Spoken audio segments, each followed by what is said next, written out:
문들아 너희 머리를 들지어다. 영원한 문들아 들릴지어다. 영광의 왕이 들어가시리로다. 아멘.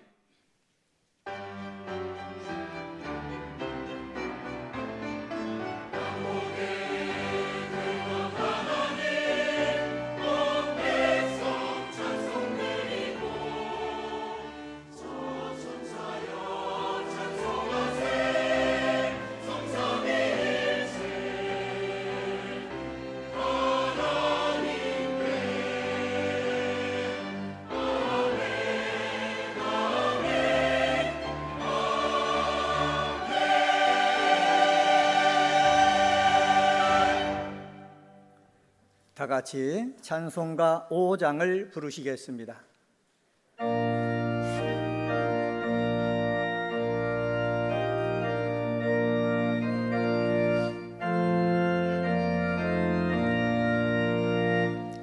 이 천지가 만물들아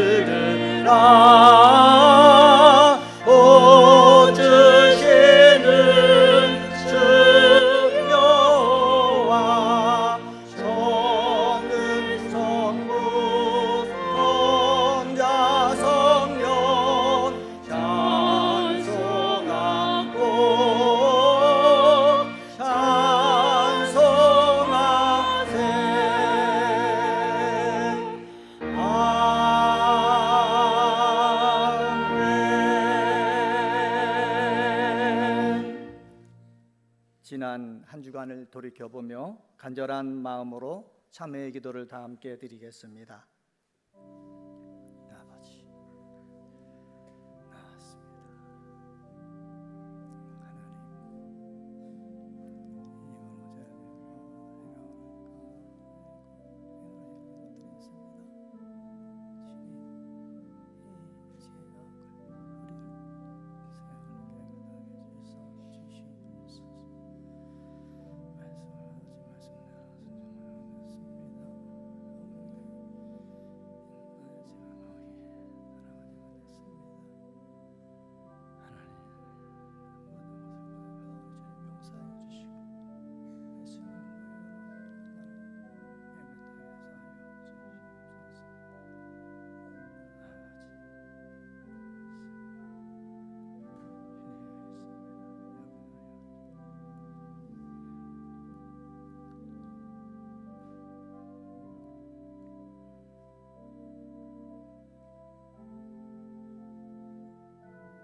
예수께서 우리를 위하여 죽으사 우리로 하여금 깨어있든지 자든지 자기와 함께 살게 하려 하셨느니라. 아멘. 성시 교독은 교독문 76번 요한복음 1장입니다. 성시 교독은 교독문 76번 요한복음 1장입니다. 태초에 말씀이 계시니라. 이 말씀이 하나님과 함께 계셨으니 그가 태초에 하나님과 함께 계셨고 만물이 그로 말미암아 지은 바 되었으니 그 안에 생명이 있었으니 이 생명은 사람들의 빛이라. 참빛 곧 세상에 와서 각 사람에게 비추는 빛이 있었나니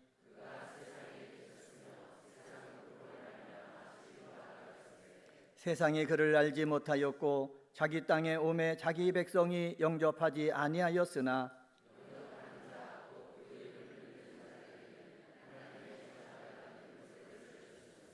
이는 혈통으로나 육정으로나 사람의 뜻으로 나지 아니하고 말씀이 육신이 되어 우리 가운데 거하심에 우리가 그의 영광을 보니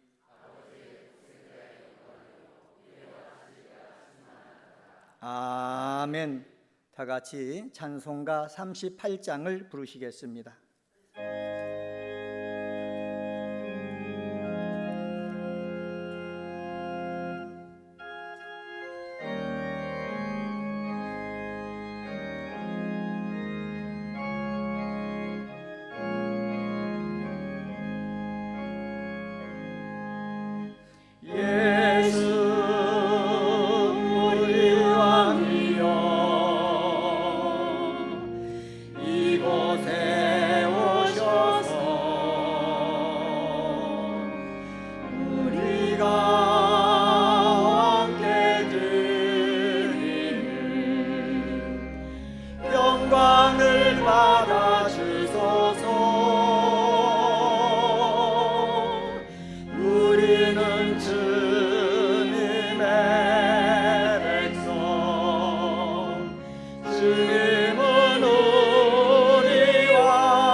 이신 예수님 오셔서 자정하사 다스리소서.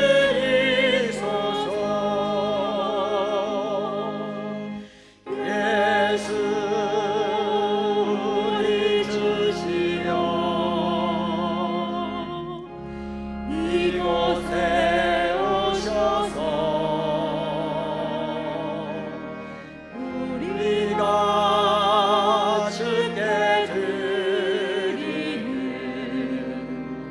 찬양을 받아주소서. 우리는 주님의 종들,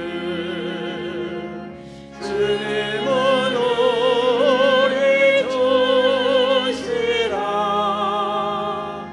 주 대신 예수님 오셔서 이 찬양을 받아주소서.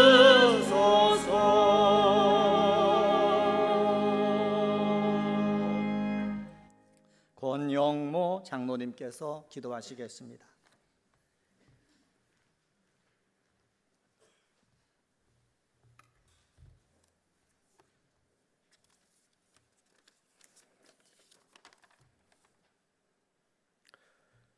사랑의 하나님 아버지, 은혜를 감사드립니다.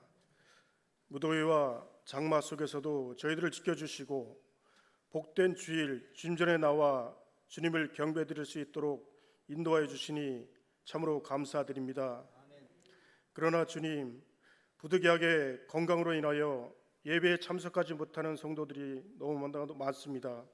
하나님 아버지, 그들의 건강을 회복시켜 주셔서 함께 주님을 찬양하며 영광 올려드릴 수 있도록 긍휼을 베풀어 주옵소서. 하나님 아버지, 올 한 해 우리 교회의 기도 제목이 있습니다. 순종하는 교회, 늘 모이는 교회, 찬송하는 교회로서 큰 기쁨이 있는 교회 되게 하옵소서. 하나님 아버지, 2023년 교회학교 여름 성경학교 및 수련회가 은혜 중에 잘 진행되게 하심에 감사드립니다. 우리의 어린이와 청소년들이 이번 기회를 통하여 주님을 인격적으로 만나는 계기가 되게 하시고 주님께서 주인이 되시는 삶을 살아감으로 말미암아 경쟁사에서 넉넉히 이기며 기쁨으로 살아가는 우리 어린이들과 청소년들 되게 하옵소서. 하나님, 교도 선교가 7월 31일부터 8월 4일까지 진행될 예정입니다. 무엇보다 좋은 날씨 주시고 교도 선교 팀원들 건강 지켜주셔서 그곳에서 사역 감당할 때 어려움 당하지 않도록 주님께서 눈동자같이 지켜 주옵소서. 하나님 아버지, 캄보디아 선교가 8월 20일부터 26일까지 진행됩니다. 저희들 마음속에 캄보디아를 사랑하는 마음이 불일 듯 일어나게 하시고 주님의 사랑을 잘 전하고 돌아올 수 있도록 선교 팀원들의 마음을 주장하여 주옵소서. 또한 그곳 선교지에서 헌신하시는 선교사님들과 현지 교회 교인들을 잘 섬기고 돌아오게 하옵소서. 주님께서 사랑하시는 박재신 담임 목사님을 위하여 기도합니다.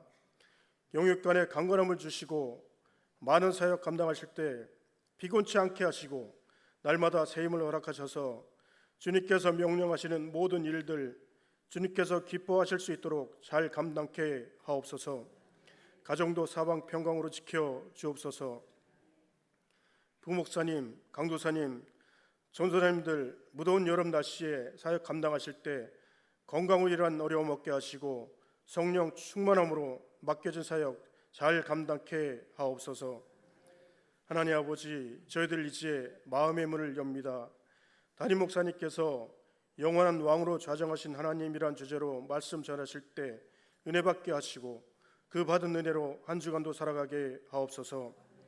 예배를 위해 수고를 아끼지 않는 모든 손길들을 기억하여 주옵소서. 가브리엘 찬양대에서 정성껏 준비한 찬양을 올려드립니다. 주님 홀로 영광 받아 주옵소서. 우리를 죄에서 구원하게 오신 예수 그리스도의 이름으로 기도하옵나이다. 아멘.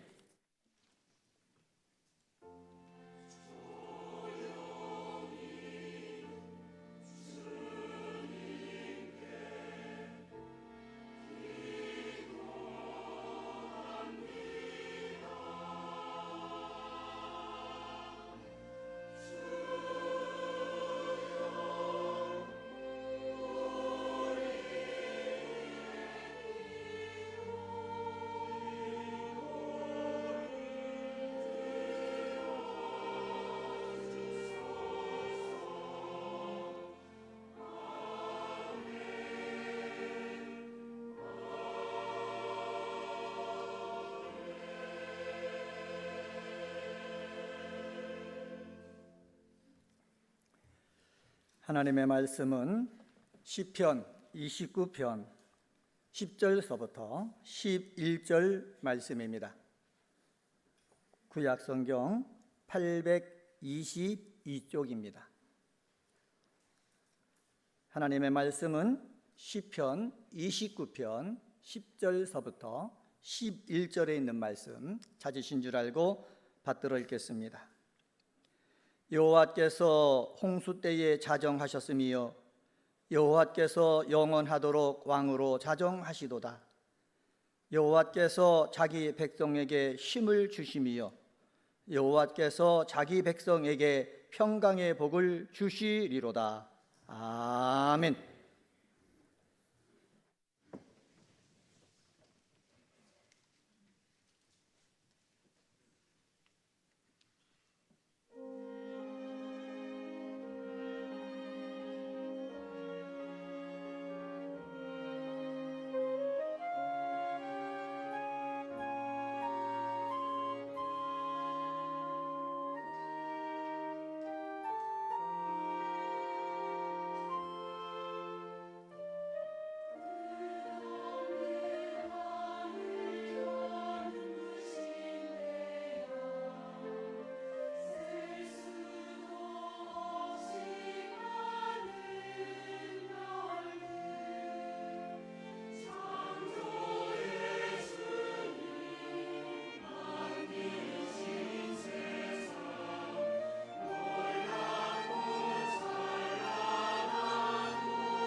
아멘.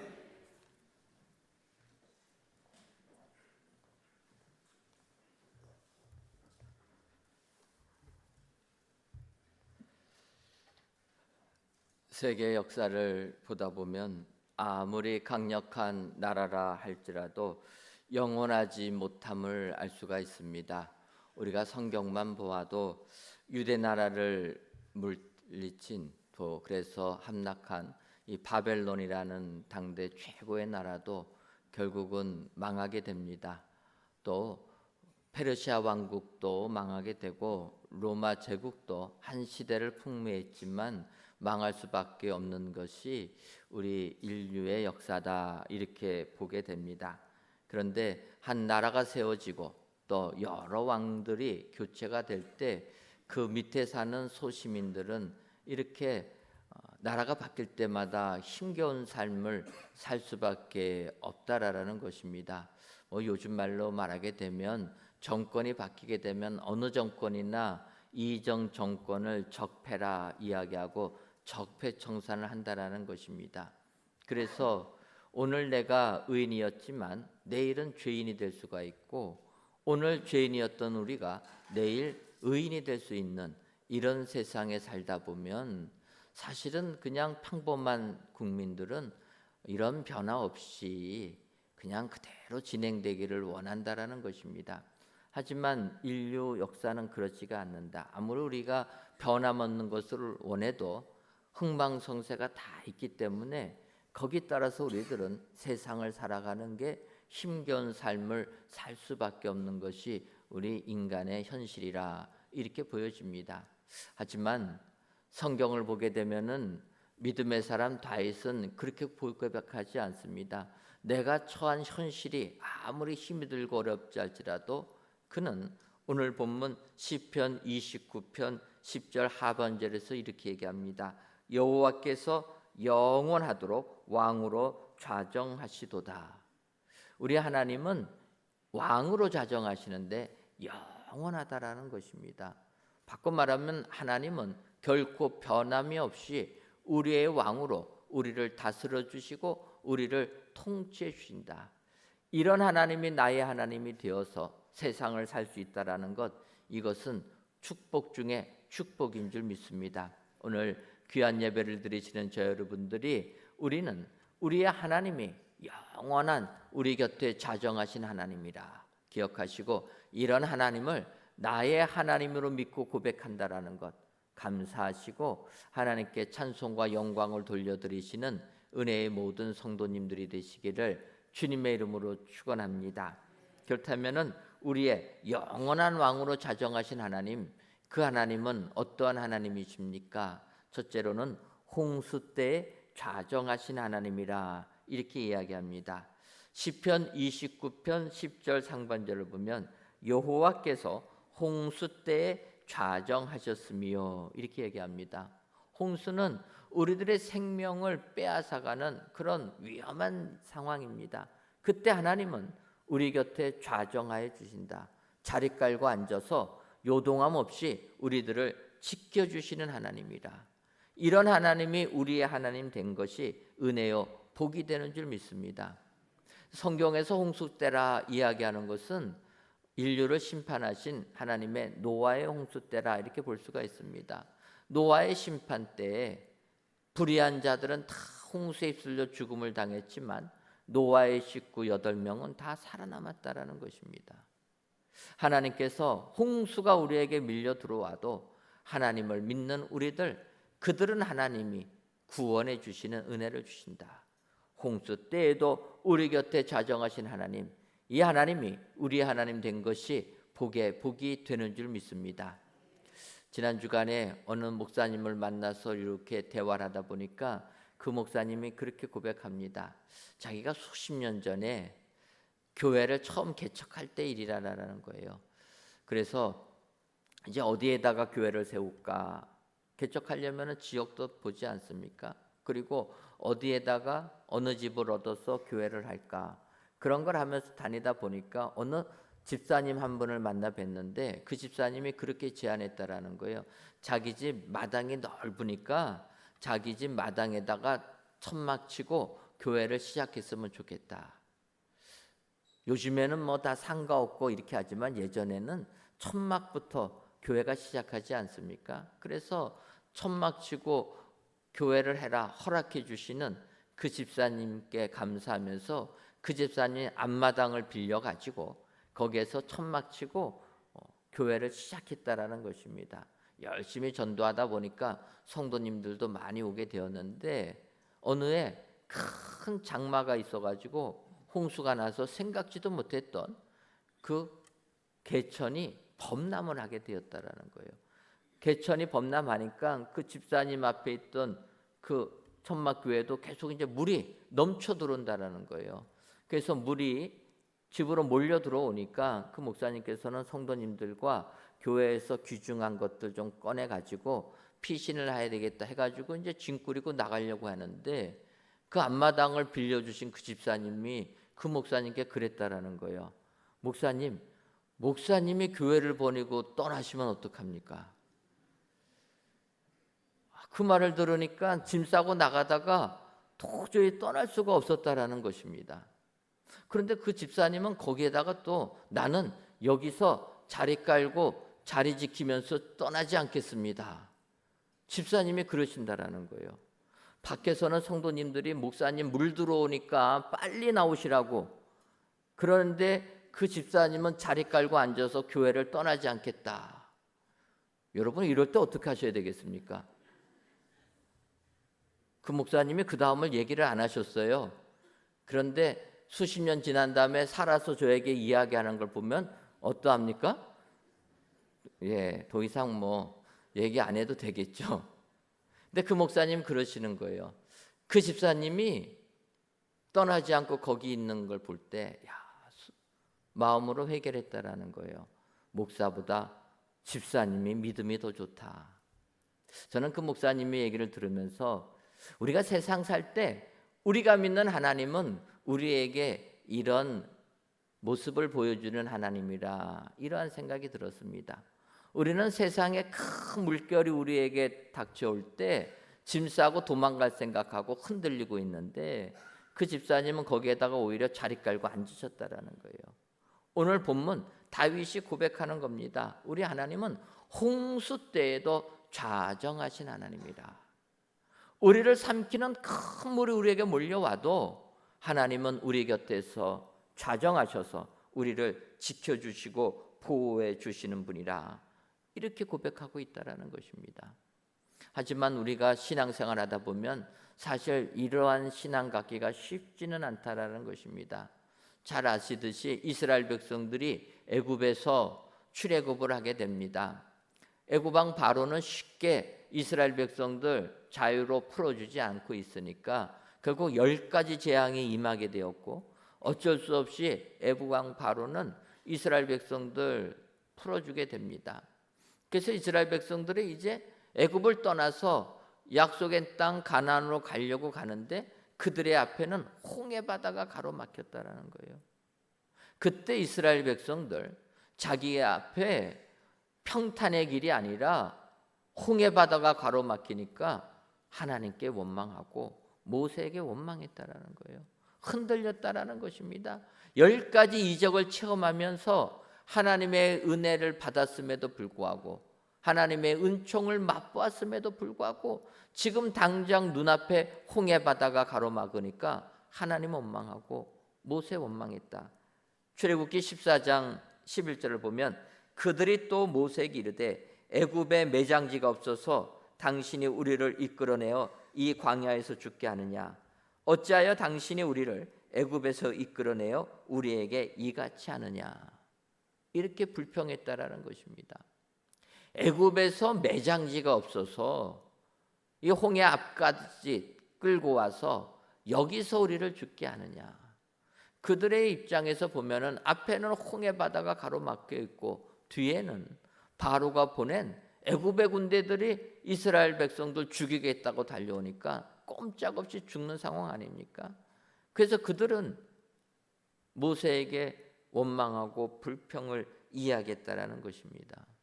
하지만 여러분, 이런 홍수 때는 하나님을 믿는 의인들은 구원함을 받는 축복의 시간이요, 하나님을 떠난 불의한 자들에게는 심판을 당하는 징벌의 시간이라는 것입니다. 우리가 아는 대로 이스라엘 백성들 추격했던 바로의 군대들 어떻게 됩니까? 하나님의 능력으로 홍해 바다가 갈라지고 이스라엘 백성들이 마른 땅같이 건너갈 때 그것 시험하고 그 안에 들어갔다가 다 수장당하지 않습니까? 여러분, 하나님은 우리의 삶 속에 홍수의 쓰나미가 물려들어도 우리 곁에 좌정하신 하나님인 줄 믿습니다. 하나님이 우리 곁에 계시면 이 홍수라는 것이 우리 예수 믿는 사람들에게는 축복의 홍수가 되는 줄 믿습니다. 홍해 바다에서 건져받을 때 그들이 얼마나 기쁘겠습니까? 온 세계가 홍수로 멸망당할 때 구원받는 노아의 식구들은 얼마나 축복된 시간입니까? 오늘 세상 살면서 내 삶에 홍수가 몰려와도 하나님은 우리 곁에 좌정하신 분이라. 내가 힘들고 어려울 때, 평안할 때보다도 오히려 더 힘들고 어려울 때 좌정하신 하나님이라. 여러분, 이 하나님을 확신하셔서 세상 삶이 아무리 힘들고 어려워도 낙심하지 마시고 하나님을 힘입어서 세상을 이기시는, 그래서 오히려 홍수라는 큰 고난이 나에게 구원이 되는 축복의 은혜의 시간이 되시기를 주님의 이름으로 축원합니다. 다음으로 영원하신 왕으로 자정하신 하나님은 자기 백성에게 힘 주시는 하나님이라, 이렇게 다윗은 고백합니다. 오늘 보면 시편 29편 11절 상반절을 보면 여호와께서 자기 백성에게 힘을 주시며 이렇게 얘기합니다. 이 구절을 보게 되면 먼저 여호와 하나님께서는 자기 백성이라는 거예요. 남의 백성에게 힘 주시는 것이 아니라 내가 택한 내 백성, 예수님을 나의 구주로 고백하는 내 백성, 내 백성에게는 힘을 주신다라는 것입니다. 내 백성은 도와주고 내 백성은 구원해 주신다. 여러분, 이것이 우리에게 은혜요 복이 된다라는 것입니다.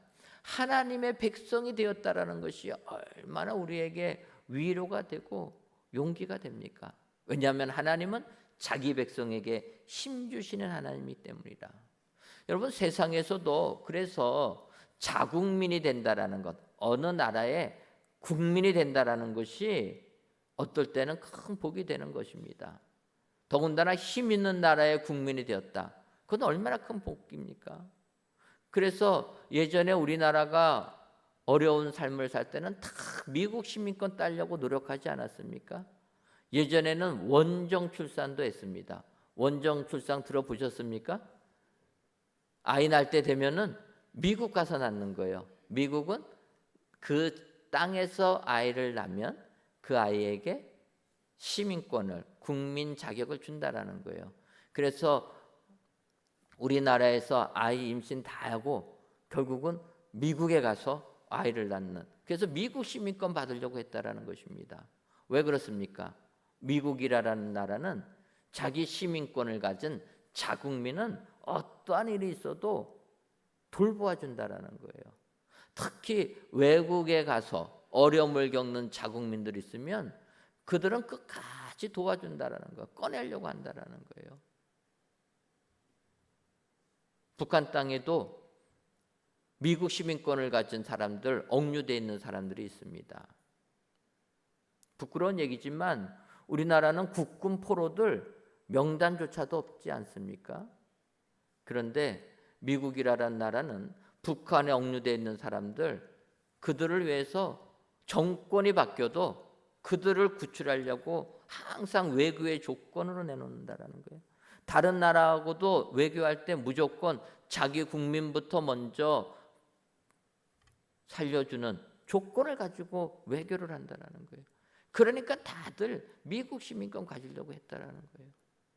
이제 우리나라도 하나님의 축복을 받아서 좀 힘이 있습니다. 그래서 이제는 우리나라 시민 되는 게 얼마나 복입니까? 그렇게 미국 시민권 가지려고 했던 분들이 이제 다시 우리나라 국적 회복하는 시대가 되었어요. 목에 좀 힘이 들어갑니다. 우리나라가 이렇게 이제는 대한민국 국민이라는 게 자부심이 있는 나라가 되었구나. 우리가 아는 대로 2011년도에 아덴만 여명작전이라는 게 있었습니다. 소말리아 인근에서 우리나라 배가 피납된 겁니다.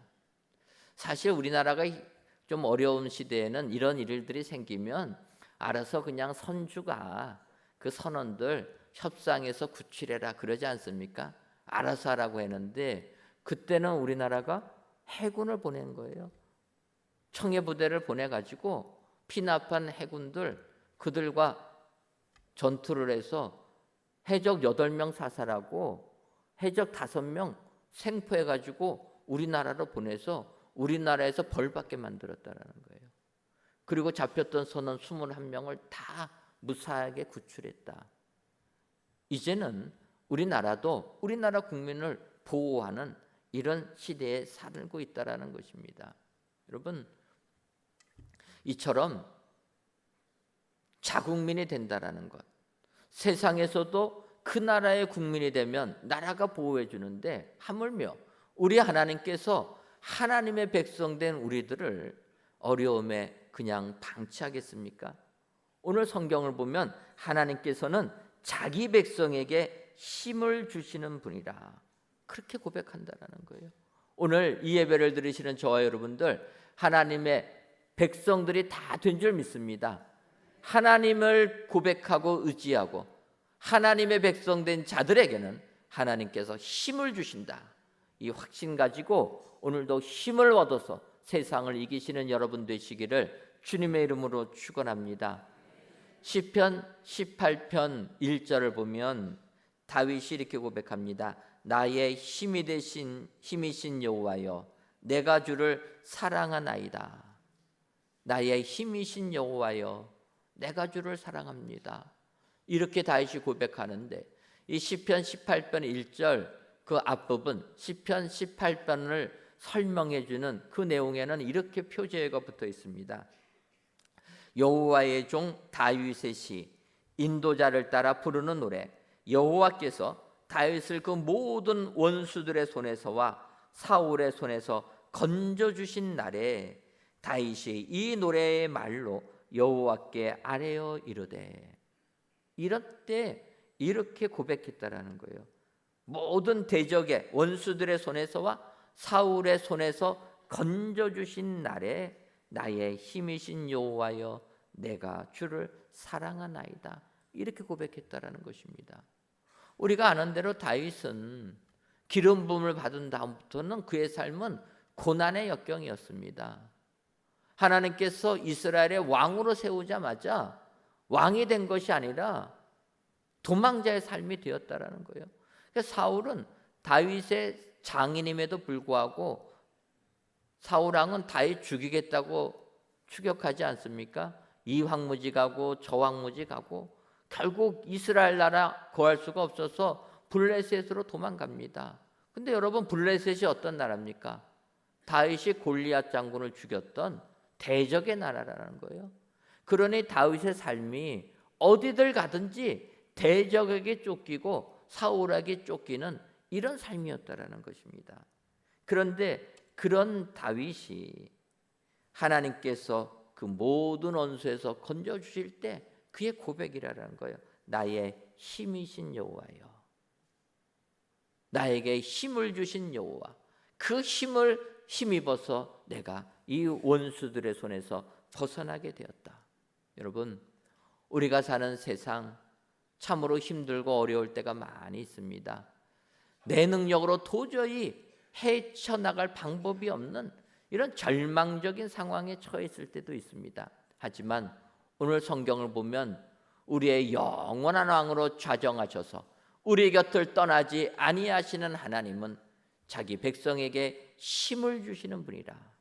우리들에게 힘을 주시는 하나님이신 줄 믿습니다. 세상 삶이 아무리 힘들고 어려워도 내가 믿는 하나님은 나에게 힘 주시는 하나님이라. 여러분, 하나님의 그 권능의 힘을 받으셔서 험한 세상 믿음으로 이기시는 은혜의 모든 성도님들 되시기를 주님의 이름으로 축원합니다. 마지막으로 영원한 왕으로 자정하신 하나님은 우리에게 평강의 복을 주시는 하나님이십니다. 오늘 보면 시편 29편 11절 하반절을 보면 여호와께서 자기 백성에게 평강의 복을 주시리로다, 이렇게 고백합니다. 하나님은 자기 백성에게 평강의 복을 주신다. 여러분, 이 평강이란 단어는 우리가 많이 들은 단어입니다. 평강은 샬롬, 샬롬 인사하지 않습니까? 이 샬롬이라는 의미는 사전적으로 보면은 뭐 평화다, 복지다, 번영이다, 행복이다, 건강이다, 안전이다, 뭐 이런 좋은 말들을 다 씁니다. 그래서 어떤 분들은 이 샬롬이라는 단어 하나 가지고 박사 논문을 쓰신 신학자들도 있습니다. 바꿔 말하면 샬롬 그러면 그냥 모든 좋은 거는 다 거기에 있는 거예요. 하나님이 주시는 귀한 건강의 축복, 내 삶의 정서적인 정신적인 안정, 평안, 이 모든 게 다 있는 거, 이것이 샬롬이라는 거예요. 그래서 사실은 우리가 샬롬 그러면 어떠한 세상 삶이 힘들고 어려워도 흔들리지 아니하는, 요동하지 아니하는 평안한 마음을 갖는 게 샬롬이라, 이렇게 볼 수가 있습니다. 여러분, 우리가 사는 이 세상을 보게 되면 얼마나 우리를 심하게 요동시킵니까? 이번 장마를 보면서 참 안타까운 일들이 너무나 많이 있었다라는 거예요. 누가 알고 싶어서 지하차도를 그때 들어갔습니까? 다른 도로가 막혀가지고 그 버스는 우회해서 간다고 간 게 그게 그 지하차도 아닙니까? 그 지하차도에 들어가서 한순간에 물이 몰려 들어와서 많은 사람들이 사망하지 않았습니까? 그런 물의 피해뿐이 아니라 큰 비가 내리니까 산들이 붕괴돼 가지고 산사태가 나서 매몰돼서 사망한 사람도 많이 있다라는 거예요. 어찌 보면 우리가 사는 이 세상은 물의 위험, 산의 위험, 어떨 때는 도로의 위험이 있지 않습니까? 안타까운 일들이 지금도 많이 나오지만 어떤 분들 도로 건너다가 음주 차량에 치여가지고 사망하는 분들이 많이 있다라는 거예요. 아무리 법을 강하게 해도 이상하게 음주하는 분들이 있으셔가지고 그런 사망 사고가 난다라는 거예요. 그것뿐만 아니라 지난 주간에 또 그런 일 있지 않습니까? 묻지마 살인이 벌어지는 거예요. 도로가에 그냥 걷다가 그냥 휘둘르는 칼에 생명을 잃어버리는 세상이라는 거예요. 우리가 살고 있는 세상은 한순간도 우리에게 평안함을 주지 못하고 안정함을 주지 못하는 세상이라는 것입니다. 어찌 보면 하루하루 살아있는 게 기적이다, 그렇게 느껴지는 거예요. 언제 어떠한 위로움이 내 삶에 닥칠지 모르는 그런 세상을 사는 게 우리 내 인생이라는 것입니다. 이런 사회적인 뿐만 아니라 내 가정을 두라도 마찬가지 아닙니까? 어느 순간 알지도 못하는 병이 나에게 찾아올 때가 있다라는 거예요. 그렇게 건강하신 분인데 한순간에 그 병 때문에 그냥 육신이 무너지는 경우가 있습니다. 요즘에는요, 젊은 분들이 심근경색으로 사망하는 게 너무 많이 있다라는 거예요. 너무나 안타까운 일입니다. 이러한 일들이 우리 삶 속에 비일비재하는 겁니다. 어떤 분들은 사업을 한다고 잘했는데 우리가 코로나19를 겪으면서 경험하지 않습니까? 예상하지도 못했던 외부의 요인에 의하여서 사업이 그냥 무너진다라는 거예요. 우리의 삶을 보면 우리는 한 시간도 정말 평안함을 누리지 못하는 삶이 우리의 인생이다, 그렇게 얘기합니다. 그런데 우리의 영원한 왕으로 좌정하신 하나님께서는 이런 세상을 사는 우리들에게 평강의 복을 주시는 분이라 다윗이 고백합니다. 바라기는 다윗의 고백이 여러분들의 고백이 되어서 여러분들의 삶 속에 샬롬의 축복이 임하시기를 주님의 이름으로 축원합니다. 사실 이런 샬롬의 축복이 뭔가? 샬롬의 축복을 받으면 세상이 요동쳐도 흔들리지 않는다는 거예요. 우리가 잘 아는 대로 다니엘 선지자가 있습니다. 다니엘 선지자는 유대인인데 유대 나라가 바벨론에 의해서 멸망을 하게 됩니다. 그래서 포로로 잡혀가지고 어린 나이에 바벨론으로 끌려왔던 사람이 다니엘이라는 거예요. 여러분, 한 나라가 망해가지고 다른 나라 포로가 돼서 이방 땅에 산다라는 게 얼마나 어렵겠습니까? 그런데 하나님께서 다니엘에게 은혜를 주시니까 다니엘 그곳에서도 인정받으며 살아가고 있습니다. 그런데 이 바벨론이라는 나라가 다니엘이 간지 왕이 아들 한 번 바뀌고 나서 나라가 망해버립니다. 나라가 망하면은요, 전 나라의 관료들은 다 어떻게 됩니까? 다 역적이 되는 것 아닙니까? 그래서 바벨론 나라가 망하고 메대 나라가 들어오게 됩니다. 그런데 메대 나라에서도 다니엘은 등용하고 있다라는 거예요. 그리고 우리가 아는 대로 메대 나라가 또 망합니다. 그리고 페르시아가 또 왕이 세워졌는데 그때에도 다니엘은 인정받았다라는 거예요. 여러분, 생각해 보면 다니엘의 삶을 보면 유대 나라가 망하고 바벨론이 되고, 바벨론이 망하고 메대가 되고, 메대가 망하고 바사가 되는 그런 삶을 살았다라는 거예요. 그러니 그의 삶은 얼마나 우여곡절이 많았겠습니까? 어찌 보면 그런 매 순간마다 그의 삶에 쓰나미가 몰려왔을 것입니다. 그런데 그는 그런 삶 속에서도 평안의 복을 받았다라는 거예요. 어떠합니까? 우리가 아는 대로 예를 들어 보면 메대 나라 다리오 왕 때 그런 일이 생깁니다. 다리오 왕 때도 다리오 왕이 인정하니까 메대 신하들이 다니엘을 시기합니다. 얘는 유대 사람인데 이 메대 나라에서 크게 인정받는다. 눈 뜨고 못 보는 겁니다. 그래서 그들이 머리를 짜내서 다니엘을 없애야 되겠다 해가지고 찾아낸 게 다리오 왕 외에 다른 신에게 절하는 사람들은 다 사자굴에 던져라. 다리오 왕을 설득해서 그런 조서를 공포하게 합니다. 그때 다니엘은 이런 일이 된 것을 알고도 우리가 아는 대로 다니엘서 6장 10절을 보면 다니엘이 이 조서에 왕의 도장이 찍힌 것을 알고도 자기 집에 돌아가서는 윗방에 올라가 예루살렘으로 향한 창문을 열고 전에 하던 대로 하루 3번씩 무릎을 꿇고 기도하며 그의 하나님께 감사하였더라. 다리오 왕의 신하들이 다니엘을 없애려고 계획해서 이런 조서를 공포하게 했는데 다니엘 선지자는 이 조서의 내용을 알고도 오늘 성경을 보게 되면 예루살렘으로 향한 창문을 열고 전에 하던 대로 하루 3번씩 예루살렘을 향하여 무릎 꿇고 기도하며 하나님께 감사했다라는 거예요. 우리 같으면 이런 일이 생기면 어떠합니까? 마음이 요동치지 않겠습니까? 여기서 어떻게 살아날 수 있을까? 요동치면요, 저 같았으면은 오히려 창문을 꼭꼭 닫고 대문도 닫고 방문까지 닫고 나서 기도할 겁니다. 기도는 해야 되지 않습니까? 기도할 겁니다. 근데 다니엘은 아니었다라는 거. 오히려 창문을 열었다라는 거예요. 오히려 창문을 열고 보라라는 거예요. 그리고 나서 무릎 꿇고 기도하고 하나님께 감사했다. 결국 그대로 다니엘은 어떻게 됩니까? 사자굴에 던져지게 됩니다. 성경을 보면 다리오 왕은 다니엘을 죽이는 것을 주저했습니다. 일꾼이기 때문에 살려주고 싶었습니다. 그래서 그 일을 계획한 신하들이 다니엘을 사자굴에다 던지라 얘기하니까 바로 허락을 안 합니다.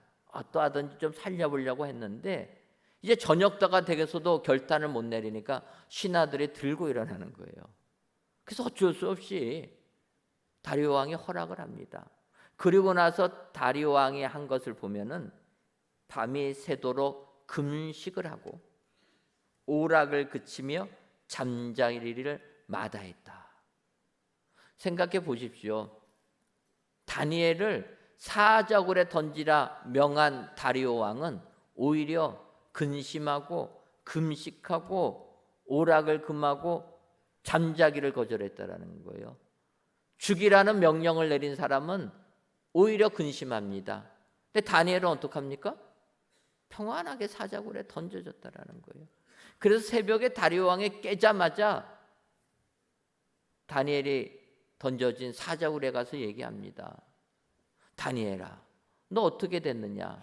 그때 다니엘이 얘기하는 거예요. 왕이여, 아무 걱정하지 마십시오. 나의 하나님이 이미 그의 천사를 보내어 사자들의 입을 봉하셨습니다. 여러분, 다니엘은 샬롬의 복이 임했다라는 거예요. 사자굴에 던져져도 샬롬의 복이 임하니까 당당하게 들어가고 하나님께서 자기를 구원해 주실 걸 확신했기 때문에 흔들리지 아니했다라는 거예요. 사자굴에 던져진 다니엘, 하나님이 사자들의 입을 봉하셨기 때문에 그 배고픈 사자들이 다니엘을 건들지도 못했다라는 거예요. 그래서 우리가 아는 대로 다리오 왕이 다니엘이 살아난 것을 보고 그 일을 꾸민 신하들 사자굴에 던지지 않습니까? 성경은 그 신하들이 사자굴에 떨어지기 전에 다 사자배필되었다라는 거예요. 샬롬의 복이 있는 사람, 내가 고난 한가운데 있어도 요동하지 아니하는 사람인 줄 믿습니다. 죽음이 나를 위협해도 죽음 앞에서도 요동하지 않는다라는 것입니다. 다니엘은 그 내용을 다 알고도 그는 기도하였고 사자굴에 던져지는 이런 샬롬의 축복을 받은 사람이라는 거예요. 하나님이 나를 복 주시면, 하나님이 나에게 샬롬의 복을 주시면 나를 안전하게 지켜주신다. 하나님이 나의 샬롬의 축복을 주시면 여기에서 평안하게 해주신다. 여러분, 이런 복이 우리 신앙인의 힘이요 능력이 되는 줄 믿습니다. 여러분, 오늘 이 세상 얼마나 하루하루의 삶이 힘겹습니까? 이럴 때 다시 용기 내시기를 바랍니다. 내가 믿는 하나님은 영원한 왕으로 우리 곁에 좌정하신 하나님이라. 이 하나님 우리에게 샬롬의 복을 주시는 분이라. 여러분 기억하시고 샬롬의 축복이 여러분들 삶 가운데 그대로 임하여서 세상 평안하게 하나님 주신 축복을 누리며 만족하시는 은혜의 성도님들이 다 되시기를 주님의 이름으로 축원합니다. 기도하겠습니다. 하나님, 분주한 한 주간의 삶을 살다가 거룩한 주일을 맞이하여 이 시간 성전에서 또는 각 예배 초소에서 귀한 예배를 드리게 하시니 감사합니다. 이 예배를 기뻐 받아 주옵시고 모든 예배자들 위해 샬롬의 축복이 임하게 하여 주옵소서. 이 시간 영원한 왕으로 좌정하신 하나님이라는 제목으로 말씀을 주시니 감사합니다. 바라기는 영원한 왕으로 좌정하신 우리 하나님은 홍수 때에도 좌정하신 하나님이요 자기 백성에게 힘을 주시는 하나님이며 자기 백성에게 평강의 복을 주시는 하나님임을 알고 이 하나님이 우리 하나님 되심에 감사하고 요동치는 세상에서 이 은혜 가지고 승리하는 모든 성도님들 되게 하여 주옵소서. 예수님의 이름으로 기도하옵나이다. 아멘.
4절 한 번 더 부르겠습니다. 장래의 영광 주사 소망이 되게 하시며 구주와 함께 살면서 장평강 얻게 하소서. 아멘.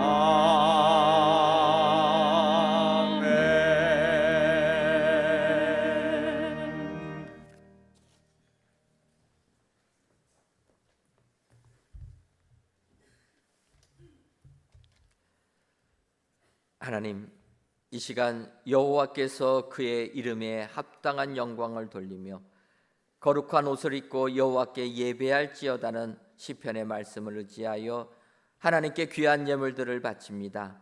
드려지는 11조예물과 감사예물, 1,000번째 예물과 건축의 예물, 물질 전도대 예물과 주정 월정 성미까지 이 모든 예물들을 흠양하여 주옵시며 드리는 손길 위에 하늘의 축복이 임하게 하여 주옵소서.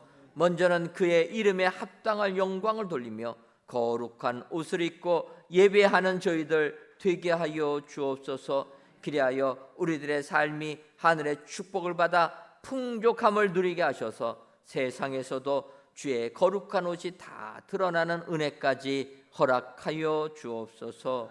하나님, 우리들의 사는 이 땅이 너무나도 불안합니다. 하나님, 이 땅을 긍휼히 여겨 주셔서 이 땅 위에도 하나님의 샬롬의 축복이 임하게 하셔서 평화만이 넘치는 온 세상 되게 하여 주옵소서. 예수님의 이름으로 기도하옵나이다. 아멘. 말씀을 생각하시면서 옆에 분들하고 인사하도록 하겠습니다. 하나님은 자기 백성에게 힘 주십니다. 한 번 더 인사하도록 하겠습니다. 하나님은 평강의 복도 주십니다.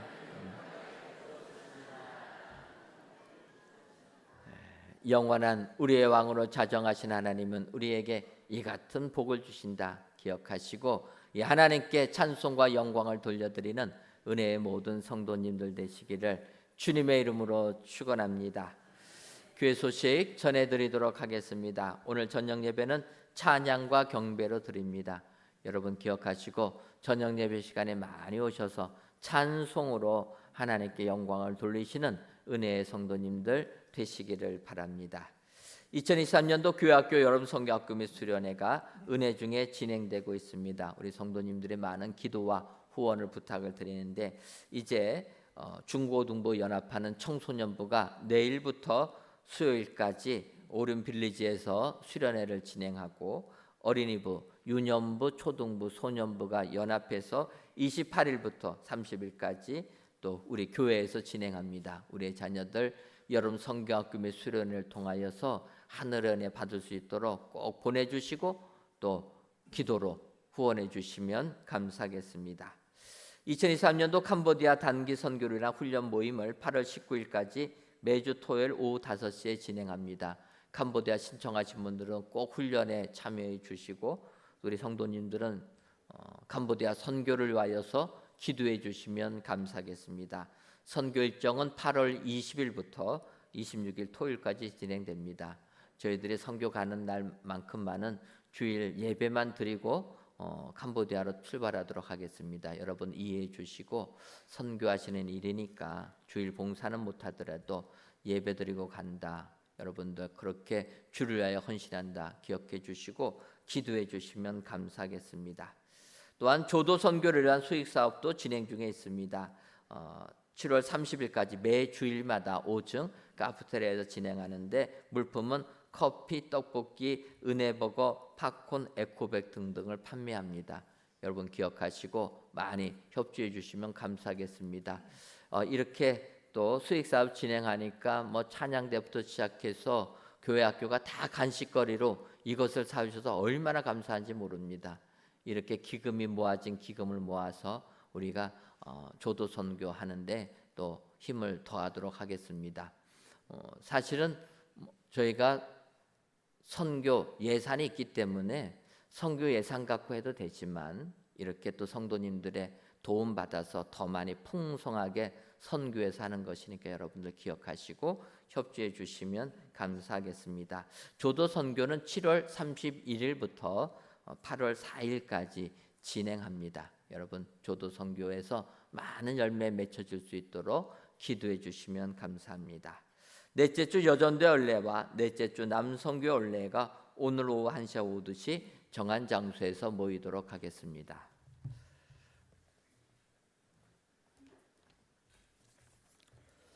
다 같이 찬송가 27장 4절을 부르시겠습니다.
이제는 우리 주 예수 그리스도의 크신 은혜와 하나님 아버지의 한량없는 사랑하심과 성령님의 교통하심이 우리에게 힘을 주시고 평강의 복을 주시는 하나님이 우리의 영원한 왕으로 좌정하신 하나님 되심을 확신하는 사랑하는 은혜광성교회 모든 성도님들 위에와 속한 가정 위에 이제로부터 영원토록 함께 있을지어다. 아멘.